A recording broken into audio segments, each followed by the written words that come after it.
Quando os ponteiros se encontram e que nós ouvimos as 12 badaladas.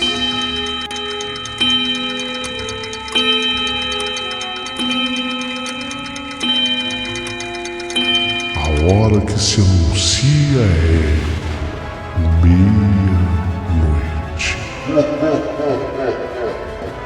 Uma hora em que tudo pode acontecer, inclusive nada.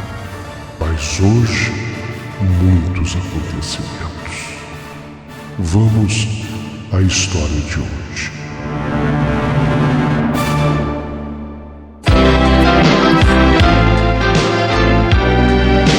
Rádio Emoção. Paulinho Boa Pessoa. A verdade de cada um.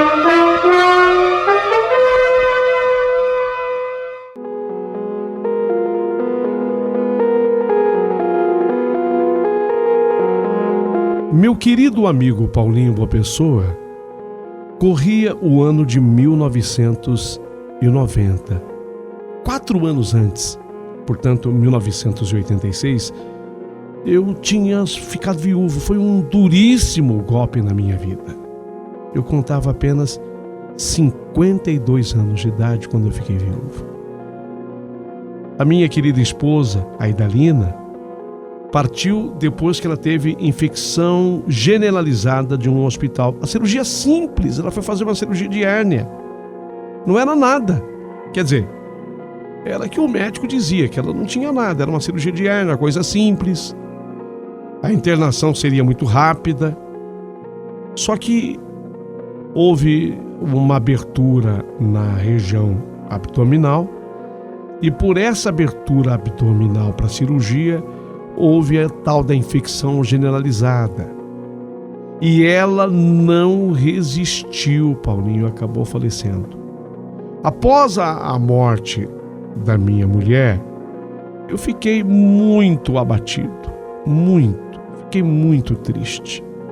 Nós éramos extremamente ligados um ao outro, extremamente companheiros um do outro. Estávamos casados havia 22 anos.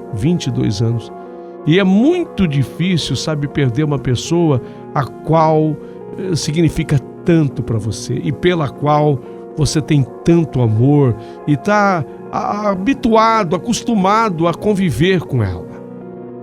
Meus filhos ficaram extremamente preocupados comigo e quiseram, inclusive, que eu deixasse a minha casa para eu morar com um deles. Mas eu não queria. Eu preferia ficar sozinho na minha casa do que dar trabalho a eles. Eu não queria mudar a rotina da casa dos meus filhos.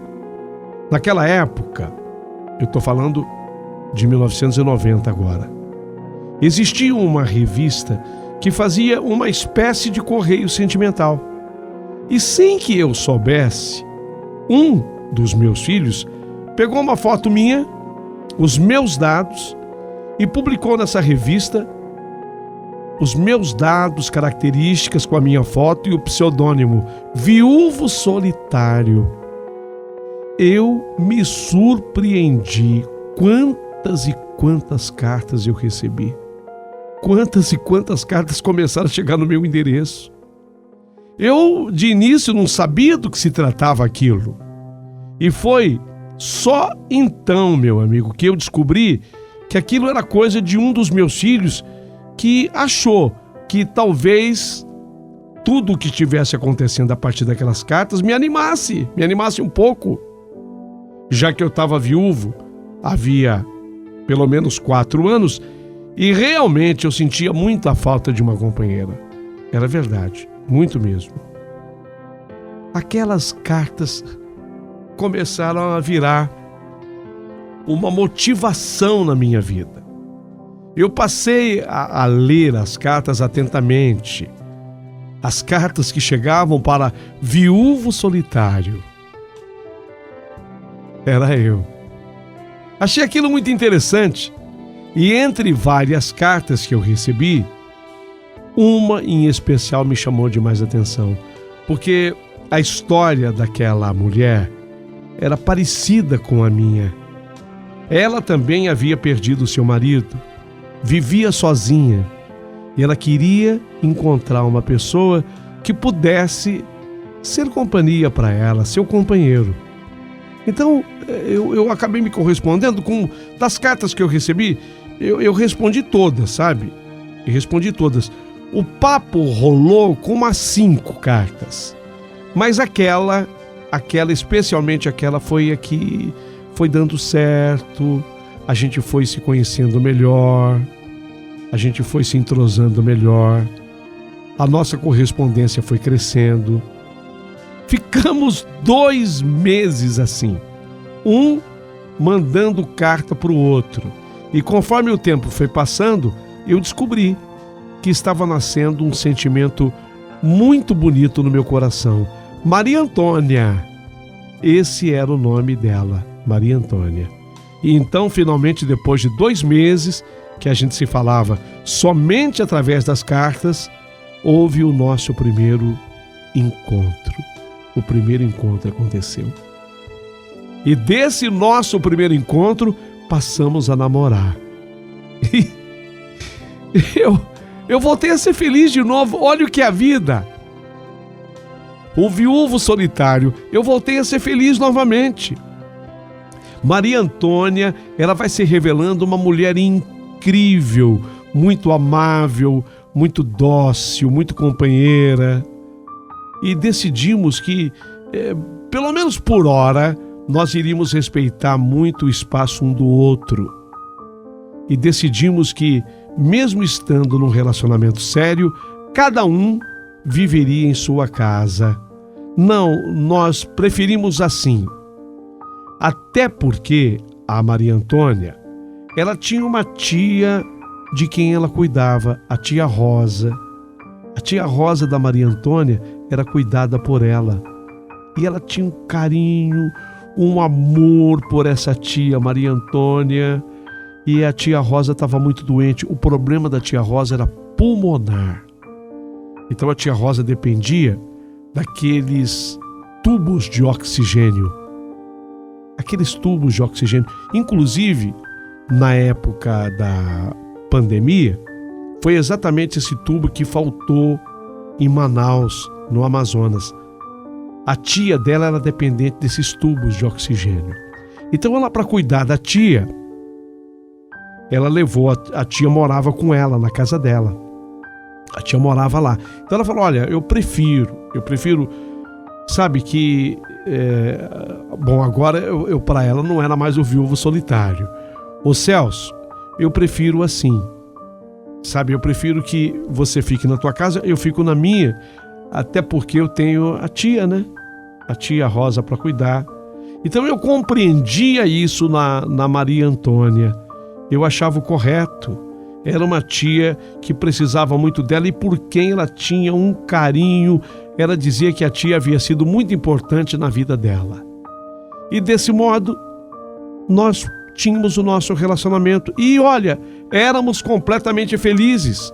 O fato de não estarmos juntos todo dia, toda hora, fazia até com que sentíssemos muita saudade. E quando nós nos encontrávamos, nós nos derretíamos de amor um pelo outro. A Maria Antônia me fazia extremamente feliz e eu não me cansava de agradecer ao meu filho que teve aquela ideia de mandar os meus dados para aquela revista. Eu não sabia que a coisa ia resultar em algo tão positivo, pois foi exatamente por causa disso que eu voltei a ser um homem feliz e deixei de ser o viúvo solitário. Deixei de ser justamente aquele viúvo, né, do pseudônimo que ele criou. O Celso, que sou eu, voltou a ser feliz. Assim, eu e a Maria Antônia chegamos a 3 anos de relacionamento. Tudo entre mim e ela estava simplesmente maravilhoso. Porém, depois de 3 anos de relacionamento, a Maria Antônia passou por um grande problema. A sua tia, a tia Rosa, estava com 87 anos. E a doença da tia Rosa agravou muito. O problema pulmonar agravou muito. E ela carecia de muitos cuidados. Então isso fazia com que os nossos encontros diminuíssem bastante. Os encontros entre mim e a Maria Antônia caíram muito no número de vezes. Obviamente que isso me entristecia, porque eu queria a companhia dela. Ela também queria a minha companhia, mas é lógico que eu tinha a cabeça para compreender. É a dedicação, é o carinho, é o amor pela tia Rosa. Mas sabe, naquela sexta-feira me deu uma vontade de namorar com a Maria Antônia. Eu não sei se vocês vão me entender, mas eu acho que sim. Vocês vão conseguir me entender. Vocês vão conseguir. Eu era um homem, àquelas alturas do campeonato. Eu tinha chegado a 58 anos. 58 anos. Obviamente que com 58 anos o desejo seu sexual ele arrefece. Ele não é igual quando você tem 20, não é igual quando você tem 30. É natural. Tem uma queda, mas naquele dia, especialmente naquele dia, eu estava com uma vontade tão louca de namorar a Maria Antônia. E eu fui na casa dela, era uma sexta-feira. Cheguei lá na casa dela, ela falou, olha, é que hoje a minha tia passou mal, mas graças a Deus, agora, isso devia ser mais ou menos 8 horas da noite. Falou, graças a Deus agora, a minha tia Rosa, ela melhorou. Eu estou dando um tempinho para ver se ela dorme. E a gente pode ficar por aqui. Era a ideia dela. A gente pode ficar por aqui. Estou esperando ela dormir, tá? Tá, mas não tava para mim, entenda? Eu tava tão desejoso e ansioso por ela que eu queria um canto nosso, sabe? Vocês estão entendendo, aqui quem está me ouvindo é gente adulta. Você sabe muito bem que na hora do amor, nós produzimos sons. E eu não queria essa inibição. Eu estava com muito desejo dela. Mais ou menos umas 9h15 da noite, ela chega em mim, dormiu. Ela dormiu. Nossa, hoje foi um dia difícil, ela não passou bem, mas ela dormiu. Tipo assim, né? Vamos namorar agora? Só que eu falei pra ela, Maria Antônia, vamos em casa. Vamos em casa, eu quero pedir uma comidinha especial pra nós. Eu queria, sabe? Eu queria ter uma noite especial com você. Vamos em casa. Você tá me entendendo? Ela, lógico que ela entendeu. Eu queria ter a liberdade de ficar com ela. Espera um pouquinho, ela foi lá dar uma espiada, como tava. A tia Rosa, nessa hora, eu também espiei, assim, da porta do quarto. Eu vi que tava tudo bem. Ela se aprontou conforme ela queria, dei um tempo a ela. Por volta de umas 9h40, nós saímos da casa. Embora ela tenha ido assim preocupada, né, com medo de que alguma coisa pudesse ocorrer, mas chegou em casa, eu tinha preparado uma surpresa para ela, a casa estava toda repleta de flores, eu próprio tinha feito uma comidinha especial para ela, eu tinha feito, não era que eu ia pedir no restaurante nada, estava feito. Eu abri uma garrafa de vinho, do jeito que ela gostava, vinho branco, que combinava perfeitamente com o peixe que eu tinha feito. Sabe? Noite romântica. Tão romântica que eu me arrisquei a acender aquelas 2 velas. Então, olha, eu estava desejoso disso. Eu estava muito desejoso disso. E nós acabamos vivendo uma noite de amor que foi espetacular. Que foi muito legal, que foi perfeita. Quando deu 4 da manhã, a Maria Rosa falou: me leva em casa. Eu falei: pô, eu tava tão cansado, sabe? Você imagina. Gente, eu tô falando, eu tinha 58 anos. Eu tava tão cansado. Falei: puxa vida, mas agora me leva para casa. Eu tô preocupada. Me leva para casa, me leva para casa. Eu procurando ficar um pouquinho mais com ela, procurando enrolar, mas teve uma hora que eu não deu mais.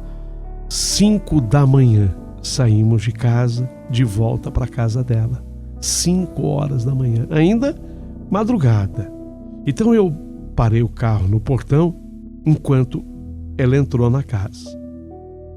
E eu fiquei, de uma maneira cavalheira até, esperando que ela entrasse na casa, que ela fechasse a porta. Então ela entrou, ela deu tchau para mim, fechou a porta. Eu já estava me preparando para sair, mas o meu coração pediu que eu ficasse um pouquinho mais. Foi quando eu fiquei um pouquinho mais e escutei aquele grito. Ai! Meu Deus! Foi um grito terrível da Maria Antônia. Um grito terrível. Eu ainda não tinha feito o carro funcionar. Ainda bem, né? Eu saí do carro e entrei correndo na casa. Só que nesse detalhe, a porta ela já tinha trancado, porque ela entrou pela porta da sala e fechou. Aí eu fiquei batendo na porta, ela demorou e ela gritava: Tia Rosa, tia Rosa, tia Rosa. Acorda, tia Rosa, acorda, tia Rosa. Meu Deus do céu. Eu do lado de fora da porta, mas a dedução era lógica. Tia Rosa tinha morrido. E ela dentro: Ô, tia Rosa, fala comigo, tia Rosa, acorda. Acorda, tia Rosa. Meu Deus. E eu batendo na porta. Olha, eu sei que eu fiquei uns 5 minutos batendo na porta. Até que eu tive que bater mais forte. Dei batidas mais fortes e ela veio me atender. A cena era muito feia. E a tia Rosa passou mal. E ao passar mal, ela foi, acho que tentar se levantar e aquele tubo, era um tubo grande de oxigênio, tombou para cima dela e acertou a testa da tia Rosa, amassou um pedaço do crânio da tia Rosa, aquele tubo.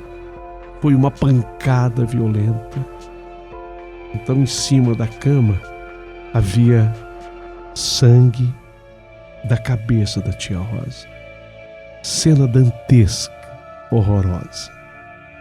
Não tinha mais o que se fazer, lamentavelmente. Diante dos gritos, até vizinhos vieram acudir. E foi até um vizinho que chamou um SAMU para aquele socorro. No entanto, quando constatou a morte da tia Rosa, houve a necessidade de se chamar a polícia. Um boletim de ocorrência foi feito porque se suspeita nessa hora até de morte provocada e não uma morte natural, que afinal de contas havia de qualquer forma acontecido um acidente, que foi a queda do tubo de oxigênio em cima da cabeça da tia Rosa. Graças a Deus isso ficou devidamente provado na justiça que não tinha sido a Maria Antônia que tinha feito isso, e muito menos eu. Mas sabe, isso tudo também aconteceu. Acontece que foi a partir daí que o sobrenatural começou a acontecer. Devido ao estado em que ficou a Maria Antônia, eu trouxe a Maria Antônia para morar comigo na minha casa.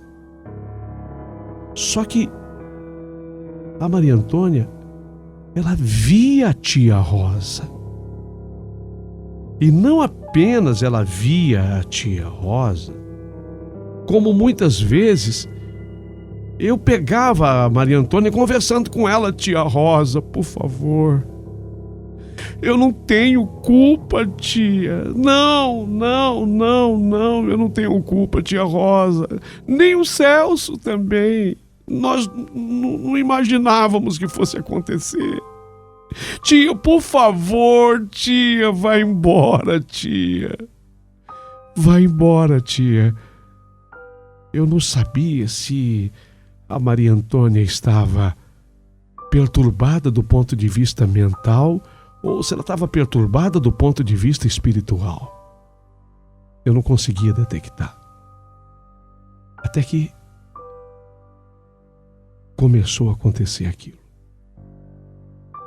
Ela se deitava comigo e, de repente, no meio da noite, ela me chamava: Celso! Celso! Que foi, Maria Antônia? Ela está aqui. Eu já sabia. Quando ela dizia: Celso, ela está aqui, eu já sabia. A tia Rosa está aqui. Aqui aonde?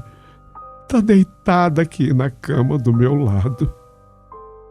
Nessa hora eu ficava tão assustado que eu tinha medo de olhar. Então eu dizia para ela: larga de besteira, não tá, é coisa da tua cabeça. Só que eu não falava apenas isso, eu entrava em oração, pedindo a Deus e ao Espírito Santo de Deus que afastasse aquele espírito dali.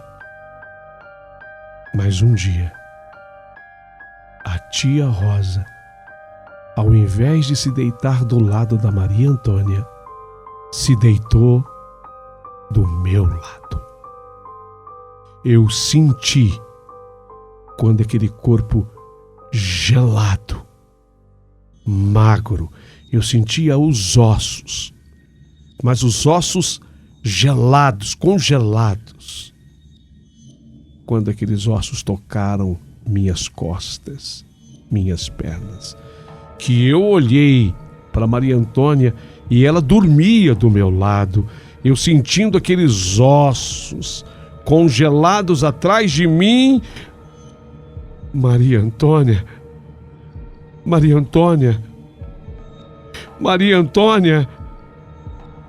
ela está aqui.